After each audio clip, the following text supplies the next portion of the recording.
pessoal, meu nome é Bruna Castelar, faço parte do grupo aí composto pelo Guilherme, Fabiano, Sullivan e também pela Rita. A gente escolheu falar então um pouco sobre o pão de batata. O porquê dessa escolha, né? Porque o pão de batata ele é um pão muito simples de ser feito, né? Muito versátil e também todos os ingredientes dele são facilmente encontrados em qualquer supermercado da região. Por quê, né? Paraná, Curitiba, região metropolitana e também o interior do Paraná tem uma grande produção, tem um grande cultivo de batata aí, né? A batata inglesa. Então por isso que ela é bastante vista e encontrada em qualquer supermercado da região. Além disso, é um pão muito macio e também muito saboroso, perfeito aí para um chazinho da tarde e pode ser feito com ou sem recheio.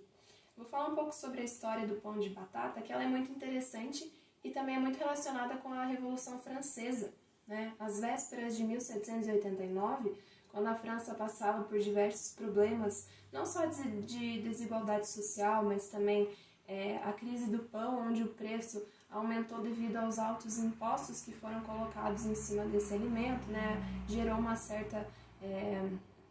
um certo descontentamento da população também por conta disso, mas também problemas na má gestão agrícola. E esses problemas, né, nessa má gestão e também devido à péssima colheita que teve nesse ano, como consequência teve então a falta de um alimento básico para a população francesa, que era o trigo. Né? O trigo era muito utilizado para fazer os pães lá na época. Então, com a falta desse ingrediente tão importante, a maioria das pessoas acabou passando por períodos de fome e também de miséria.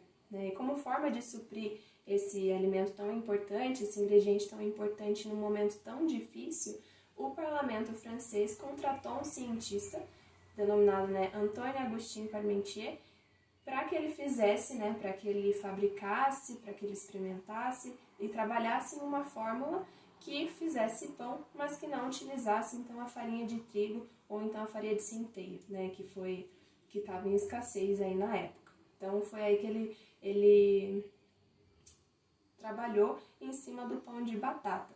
Mais pra frente eu vou falar um pouco mais sobre como foi e quando foi.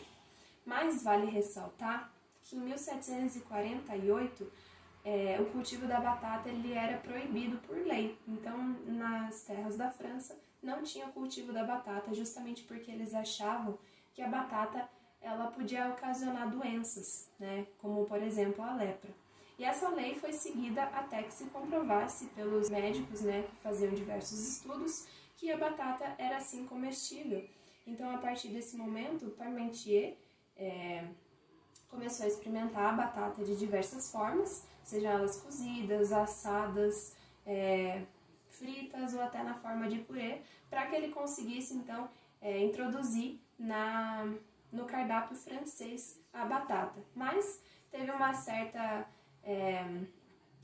resistência, um certo receio da população para ingerir esse alimento, esse tubérculo. Porém, o primeiro passo para a aceitação da batata como fonte de alimento foi então a má colheita que teve dos grãos de trigo, por exemplo. Então, a batata foi como uma fonte alternativa para a alimentação e realmente ela foi uma forma de acabar com a fome na região da França. Essa batata, que antes era desprezada e era utilizada como fonte de alimento para suínos, acabou sendo então uma alternativa para a alimentação humana. Então, Antoine-Augustin Parmentier foi extremamente necessário nesse sentido. Ele até é reconhecido como o introdutor da batata como fonte de alimento na França, e também foi ele, como foi dito anteriormente, que estava trabalhando ali em trazer um pão que não tivesse farinha de trigo. Foi ele que fez então o pão de batata, que teve até uma data de nascimento aí, em 14 de janeiro de 1790, nasceu então o pão de batata. É interessante porque muitos dos pães não têm uma data certa, uma data específica de quando ele foi criado, de quando ele foi fabricado, originalmente. Mas o pão de batata aí, ele tem até uma data de nascimento, 14 de janeiro de 1790. Então essa foi um pouco da história aí do pão de batata e o porquê da nossa escolha.